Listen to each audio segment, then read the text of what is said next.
Well, hello, hello, General Hospital Daily Recap fans. Today's daily recap is for Friday, March the 1st. Oh my God.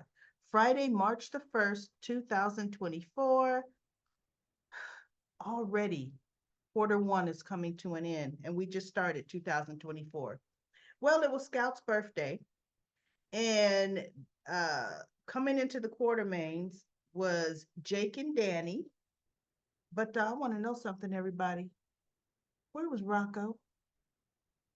Rocco just does not exist in that family. It's not like Rocco was with Laura because you've yet to hear Laura say Rocco's name, and that's her grandson. She only talks about not Nicholas, oh my goodness, Spencer as being her grandson and Ace as being her grandson. Well, Lulu is her daughter, and Lulu had Rocco, or Rocco's her. She didn't have her, but Rocco is hers more than Charlotte. She raised, even though they're the same, both are from her egg, but she raised Rocco, and nobody sees Rocco, speaks of Rocco. Rocco, I guess Sam is the wicked stepmother because she never takes Rocco. Rocco should have been with Jake and Danny. Rocco should have been there. I guess Jake was there because Scout is his cousin. You know, Jason and Drew are fathers, so Scout's his cousin. Um, and he was there representing his brother because Danny is his brother. So we got that tighter connection. Well, Danny, when he just starstruck when he saw Blaze, and so was Jake. They couldn't think straight because they love Blaze's music. And Christina introduced Blaze to everybody as her girlfriend, and Blaze was just as accepted as she want to be, and that was foreign and new to her. She wasn't even afraid for Christina to introduce her. And she was just beaming from ear to ear at the acceptance of everybody from her. They're accepting the relationship, because they love Christina. You know, Carly tolerates Christina. That's her stepdaughter, but she and Christina were never close. Um, Christina and her own mother were never close. Christina's only close to her father, and that's it. Um, so anyway, Danny is antsy and he goes, because he and Jake unloaded the car. Alexis brought a bunch of gifts for Scout. And so then Danny said, I left my jacket outside. So he leaves. And, Jake is sitting down, I think, he comes from wherever room he was in, and he's starstruck with Blaze. And so someone tells him, listen, Jake, Danny went out to get his jacket a while ago. Can you go get him? Because we're getting ready to cut the cake. And Scout and Carly and Sonny's daughter. Oh my goodness, why am I having such a hard time with Donna? And somebody else, Scout, Carly's daughter Donna, maybe Leo, because they just didn't show. They were at the stables with the horses and the llama. Plus, they didn't want to have the budget for the kids, and it was a kid's birthday party. Go figure. So, go figure. So anyway, they said, Jake, can you go get your brother Danny? It's time to cut the cake. He goes, okay. Or it's time to have cake because, blow out candles. So he goes to the little boathouse area, and he's looking for Jake. And as he's getting ready to step up onto the platform, he's like, Jake, because he couldn't, sorry, Danny, because he couldn't see Danny. And Danny sits up like, oh, and he jumps up from laying on the deck. And Jake is like, what are you doing down there? And he's like, nothing. So Jake walks over to him. He goes, they're getting ready to, Scout's getting ready to blow out the candles from the cake, and they want us inside. Okay. So Jake is like, what's that smell? And I'm thinking, oh my goodness, I know Danny wasn't getting high on some weed out there. Oh my, what? Right? That's where my mind initially went to, y'all, right? And so he goes, I don't smell anything. He goes, no, it's kind of a sweet smell, kind of.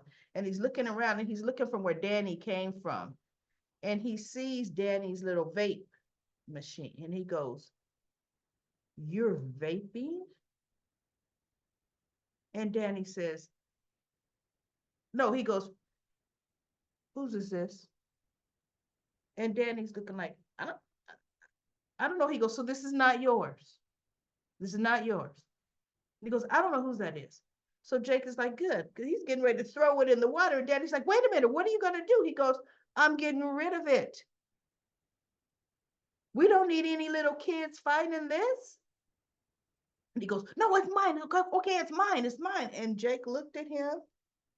And see what I do, like the actor playing Jake, he is still taller than the actor playing Danny. But I think that's going to be for a short time. Danny's going to outgrow Jake because Aiden, the actor they have playing Aiden, has already outgrown them both. He's taller than both of them, right? So he goes, "You are vaping?"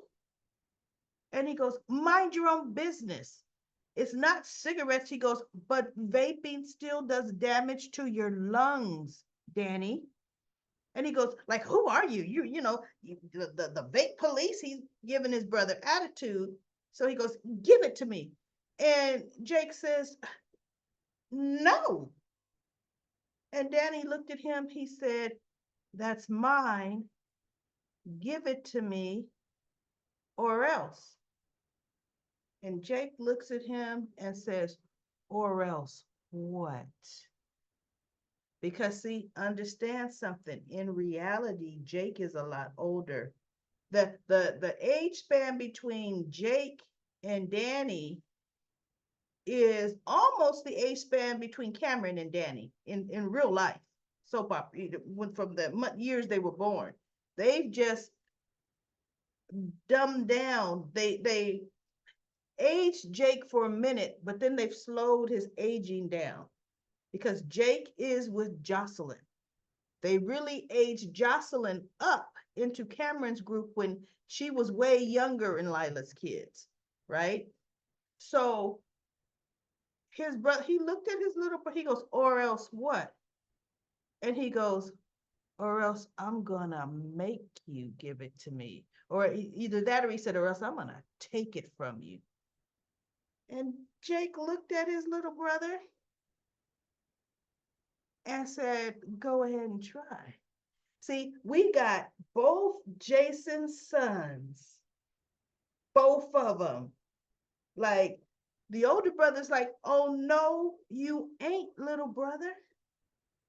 I'm gonna have to school you."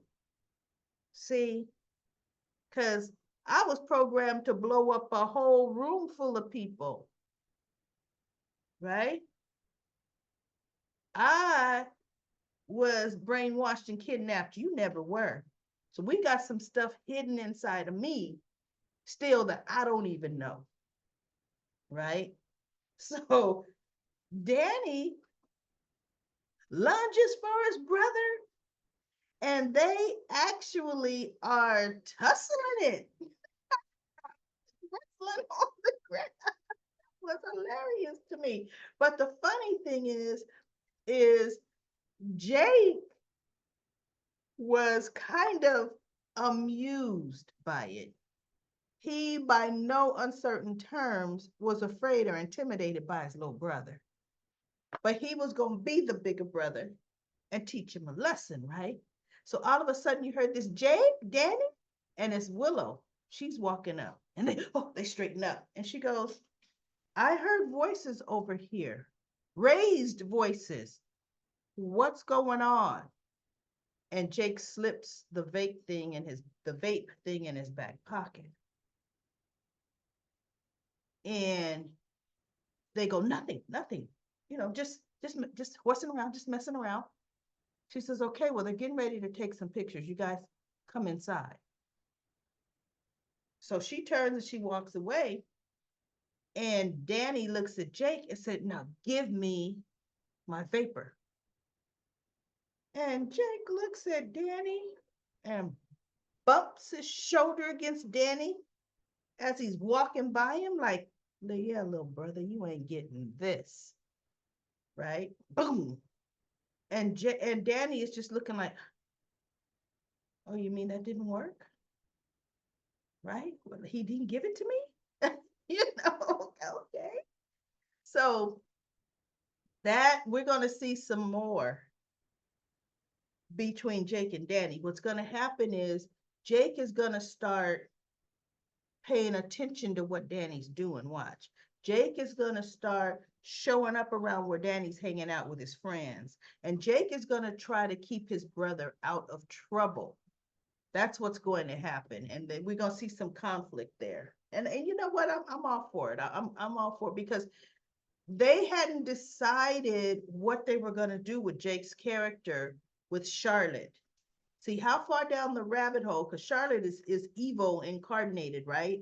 How far in the rabbit hole were they gonna let Jake go with Charlotte? I'm happy they kind of stalled that out, right? For now. But anyway, so that was interesting, and that was actually funny. I mean, that was a cute scene to me. Now we have Dante. What I'm gonna skip them. I'm going to Maxie and Felicia first. So Maxie has to ask Felicia to come babysit because she needs to go and back to deception and work, right? And so Felicia's saying, "Where's Spinelli?" See, and the thing is, you know, I used to really make fun of her voice. She's so much better. Oh my goodness, she's talking much more human and not childlike. Oh man, are you mad at me? None of that anymore. Where's Spinelli? Why couldn't he watch the kids? And Maxie said, "Because I sent him packing." Felicia's like, "Oh Lord." And so she talks to them about he lied to me and he this and he that. And Felicia's like, that was my idea. Maxie already knew because Spinelli had already said, but she, you know, she giving her mother a break and look, her mama's free babysitting, be free babysitter, right? You ain't gonna be too bad mad at mama because Felicia had them kids a lot. Okay, so anyway, she's like, no, that was my idea, Maxie. You were in over your head and I found a way to help you. And she goes, you act like I couldn't dig, you know, you didn't think I could dig myself out of this hole. It was my mess. And she goes, you couldn't. Flat out, you couldn't. And you wouldn't take money from me no matter how much Mac and I tried. So I had to come up with another way that you would accept financial help without knowing it was financial help. And so she goes, but you deceived me. You deceived me like he did. She goes, no, Maxie, you're my daughter. And a mother is going to do anything she can for her child. And Maxie said, you know what? I understand that because there's not nothing I won't do for my children. So no, I understand. I don't like that you didn't have faith in me, but I understand why you did it. So Felicia says, good. So you forgive Spinelli as well. And she's like, no. And she's like, what do you mean, no, Maxie? Why not? Because you my mother. He's not. He and I are supposed to have honesty between. Oh, then she went into all her background, oh, her failed relating, blah, blah, blah. Because, and she told Felicia, because I fell in love with Spinelli. So now you guys messed with my heart. And so Felicia says, I didn't know that was going to happen. She says, however, Maxie, what's wrong with falling in love with Spinelli? Because it was on false pretenses. She goes, no, Maxie. His pipes may not have been broken, but his feelings have always been there where you're concerned. Everyone can see it. She says, you actually are the only one that couldn't see it. And now that you realize you have feelings for him, how you got there doesn't matter. because he did nothing out of maliciousness towards you, only out of caring and concern for you that he did what he did. So then she's talking to her and she's like, but I did not know he was deceiving me. And that's my problem. She says, Maxie, you've been hurt in the past. And you can't see everything coming. But the reason you couldn't see that Spinelli wasn't telling you the truth was, she goes, it was not any kind of malicious lie he was doing. He didn't have any kind of ulterior motives. The only motive he had was helping you. He didn't plan on kidnapping you. He didn't plan on taking your baby. He didn't plan. She was just naming all these things that Peter had done, right? None of that. So and Felicia almost said, and you didn't see coming that I was involved. See, so no, we did it out of love. So Maxie ended up saying, but what do I do? Georgie would be devastated if we tried and it didn't work out. I would be crushed. She says, I'm going to tell you something, Maxie. There's nothing guaranteed about working long term, not breaking up. She says, there's no guarantees in relationships. And one thing I do know about you is if it don't work out, you're going to bounce back. You always do. And yes, Georgie would want her parents together, but Georgie would accept whatever reality with her family dynamics that's presented to her. Because she knows you love her and and Spinelli loves her. She says the biggest thing, Maxie, is you're so afraid that you can't predict the outcome. You're gonna give up at the chance of something wonderful, something better than you ever could imagine. You and Spinelli are much older now and much more mature. Could you imagine what you can accomplish now? And Maxie just looked at her mother. She says, nah, I can't tell you what to do, nor would I tell you what to do. I could only give you, some of my guidance. And Spinelli is a good guy. He really is. So anyway, at the end of the show, it showed Maxie picking up the phone, calling Spinelli. And let me jump back before I get into Sunny and Ava and Miss Selena. Sam talked to Carly when she first came in and said, Drew seems like he's in a lighter mood. And so she goes, yeah, he is, but I continually work with him and stay on him and blah, blah, blah. So now, who was it that talked to Drew? Someone talked to Drew. Oh, Alexis. She said, now look, Nina is now the publisher of The Invader. Without, you getting really, really into it, why was she let go? Was it truly not her fault? It was personal reasons you let her go? I just kind of want to get a heads up as to what I'm in for. And Drew says, look, yeah, it was personal. He didn't lie. He said, what that woman did to me and what she cost me, he says, there is no way I would let her continue to work for me. And Alexa says, that's understandable. Understandable. I'm just, wondering about, maybe her worth. And he goes, Nina was a fine editor, but at her core, she's a very jealous and vindictive person. So be that as it may. But that got him back into thinking about Nina. And when Sam came in, he had that deaf kind of glare, Nina land. How can I get her? And so she goes, Drew, can I talk to you about something? And he goes, sure. And she goes, I have a favor to ask. He goes, you can ask me anything. And she says, are you sure? because you've been in a different headspace lately. And I honestly don't know that I can ask you anything. He goes, no, yes, you can. So she ended up telling him how Danny is struggling. He's really having a problem. He's struggling. And she goes, I think a lot to do with the loss of his father and blah, blah, blah. Can you please spend some time with him? He looks up to you and he respects you. And Drew looked at her. He goes, absolutely. I would love to spend some time with Danny. Maybe I'll take him to a game, you know?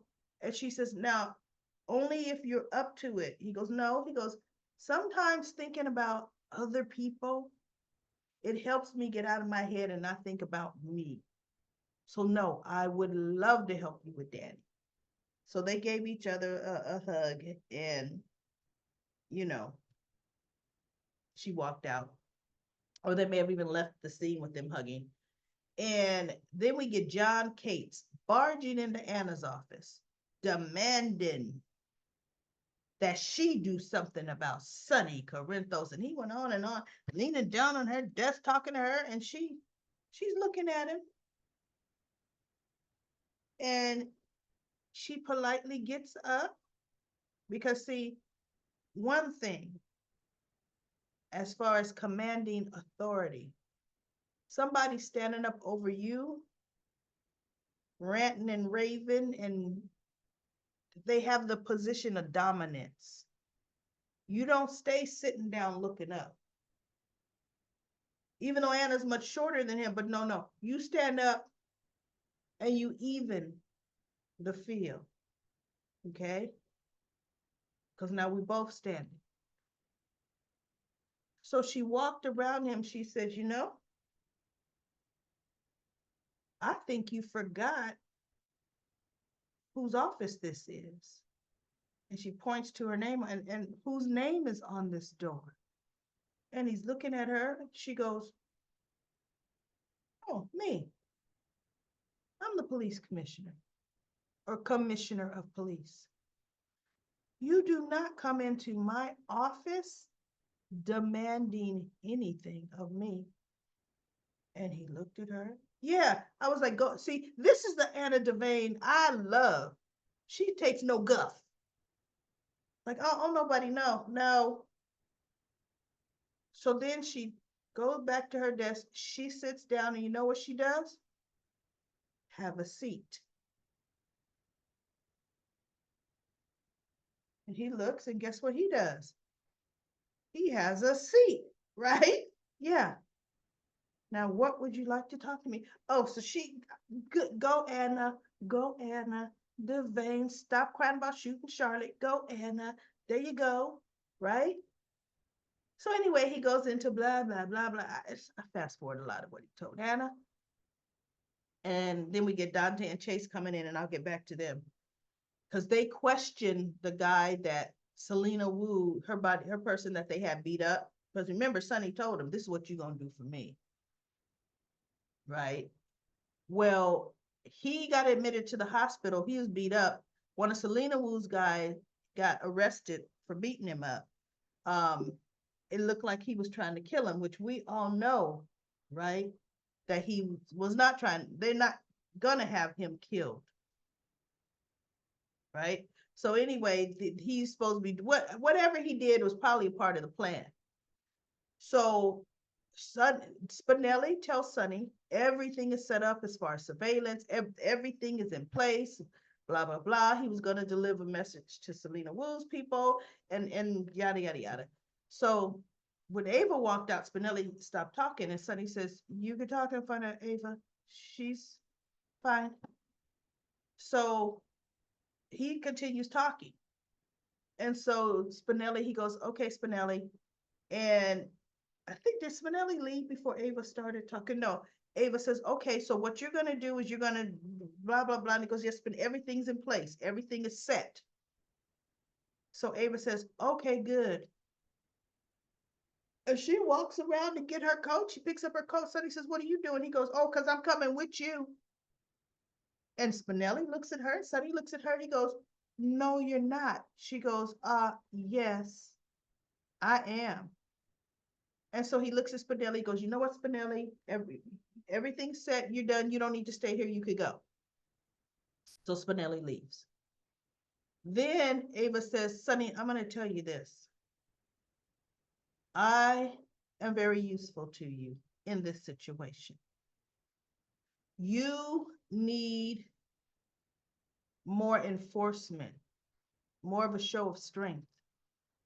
She says, you're going to need someone to negotiate, another party there that understands the way the game is played.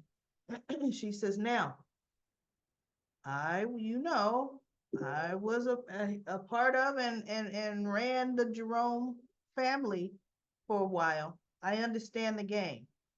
And he goes, yeah. She goes, so therefore I am a useful mediator that would be respected. And look around you, Sonny. You don't have nobody in your circle. She goes, you have narrowed your circle all the way down to, it looks like it's only just me. So I'm going. And he goes, all right, let's go. you know, and actually, as I'm watching them interact, I thought, I like Sonny and Ava together. She does understand the game, right? She understands how it's played. So they go, and Selena and her men are there first, and then Sonny walks in with Frank, and then Ava comes in. Miss Jerome, I wasn't expecting you to be here. And so she goes, yes. And she walks over to Sonny. And it's so interesting how Ava, she gets right up to where Sonny is, kind of steps close to him, and then looks at him like we a team. She's done that before and looks at him. I think she did it before to Selena. And she goes, yes, I'm here, and I hope you don't mind. So Selena goes, as a matter of fact, I do. And so Sonny says, Ava stays. He goes, she can be trusted. And Selena says, you might trust her because she is the mother of one of your children. But I, on the other hand, have no such connection. And so he goes, so Selena's walking back like, oh, this is over. This is the, because she could ruin the deal, right? And so Sonny says, all right, Selena, everything has already been set in motion. So you might as well stay and see it through. And she looks at Sonny, right? Because see, Selena still will do what Sonny tells her to do. So anyway, in the meantime, Dante and Chase go to the Anna's office and lets her know, I got to give you an update. We need to give you an update. And John says, regarding my case? And Dante looked at him and said, regarding our case. And then he says how they interviewed the guy, took his statement that one of Selena Wu's officer was beaten up in the hospital. We went and interviewed him, and he goes, Sonny and Selena are planning a trap, and it's going down tonight. And I'm thinking, okay, now did they plan on that snitch saying that? Right? Because you know how Sonny is. He likes stuff to go down, and he gonna kill everybody or have everybody killed. But look, who else does he have? Dex is not there, right? So what other muscle? Yes, there's more than just Frank and his organization, but so I thought he actually might be planning on using Dante, the PCPD, to come in and capture the one taking the shots at him, because that's the ultimate. They're trying to trap him, and Dante said they're trying to trap the one that's taking out the mob bosses. In case they see he's a loose cannon, he can ruin my case. He's interfering with my operation.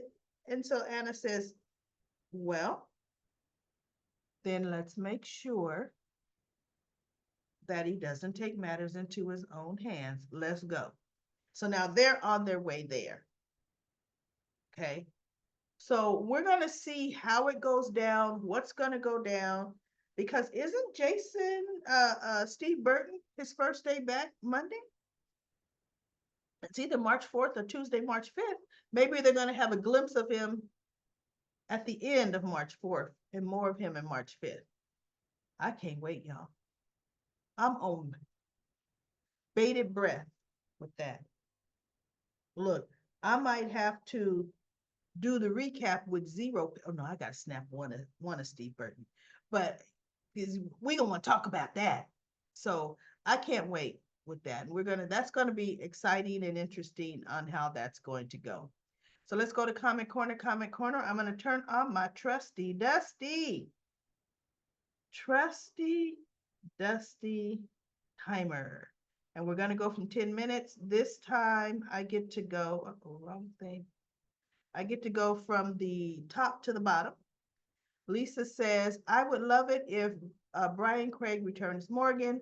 Another Worley says, talk is no reintroduction of characters. Maybe you mean talk of no reintroductions of characters during Jason's return era, because the crew is overcrowded and they can't afford it. That's true. Let's let them deal with Jason for a minute and then kill somebody else off. And then Lisa says, I don't know if I like Jocelyn and Adam together. I hear that Dex's contract is not expiring right now. Good, the Dex will be back. Oh, one thing I didn't talk about. Michael told Carly, I told Jocelyn to bring Dex back to Port Charles. Now, everybody, did I miss something? Because when Jocelyn said she was out looking for Dex, and Michael's like, what are you doing? That's dangerous. Jocelyn, she hung up on him.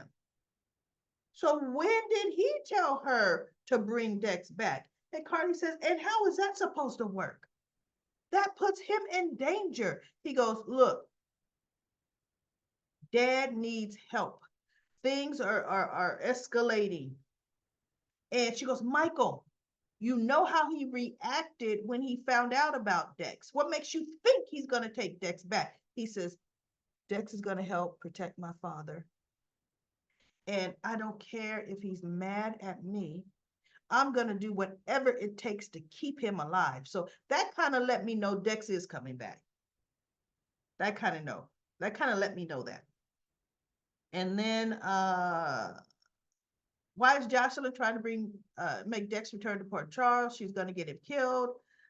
It's going to take something happening to Sonny to forgive Michael. He will eventually, he always does.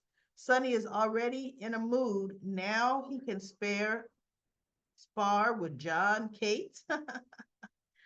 Finn is starting to think about getting married. He and Elizabeth have been together for a while. He has seen a future with Elizabeth. I think she sees that future too.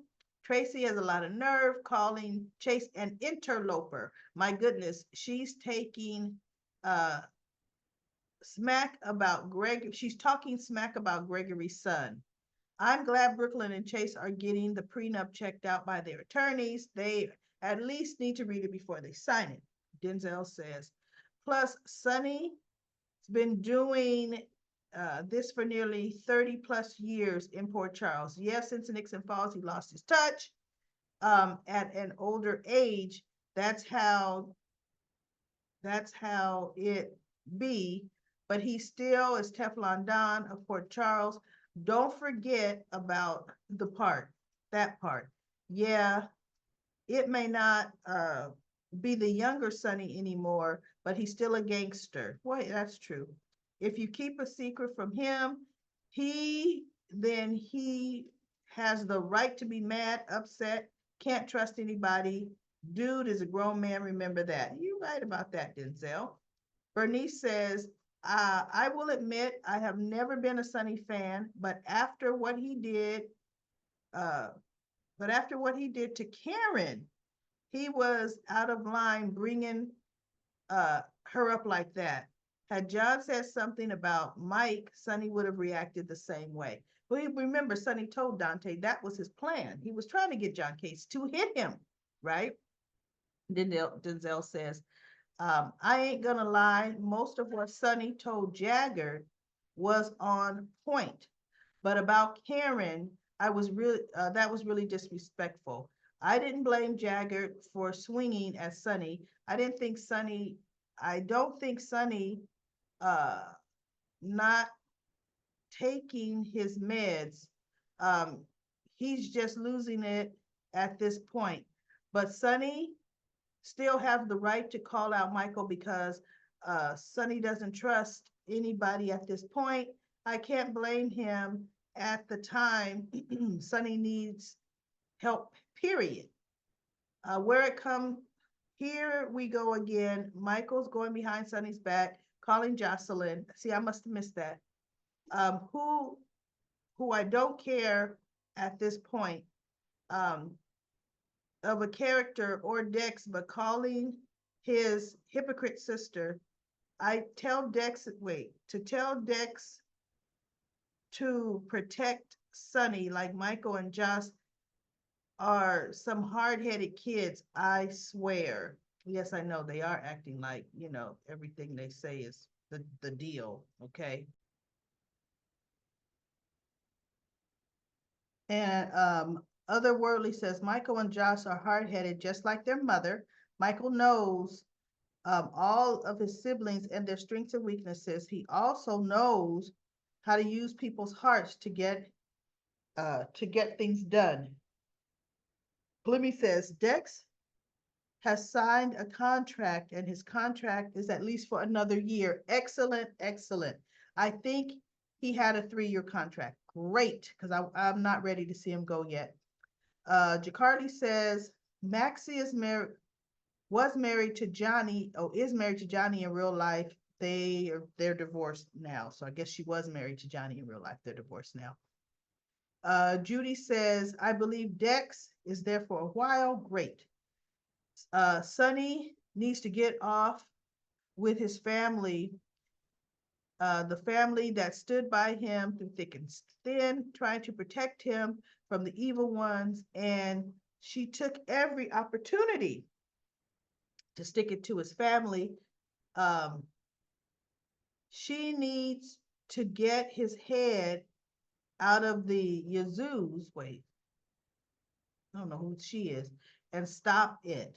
He's giving Nina a platform to continue the path of destruction and take his family with her by not backing his family kind of Wesley. Back his family kind of Wesley. I don't get that comment, Judy, at all. Cinda says Dex is one of the last people Sonny wants to see, but at least he knows that Dex is not a traitor. That is true. Michael must have a plan to get Dex to return to Port Charles and find the traitor. He knows Dex has training to do it. Maybe Michael suspects Kate because he called Jocelyn right after the gym fight. Oh, see, I missed it. I did. I missed that part. So thank you. Thank you, Daily Recap, folks. And Jacarly says Sonny has to realize that cutting Michael out of his life means that he is uh his wait, cutting out of his grandchildren's lives as well. The door swings both ways. Yes, it does.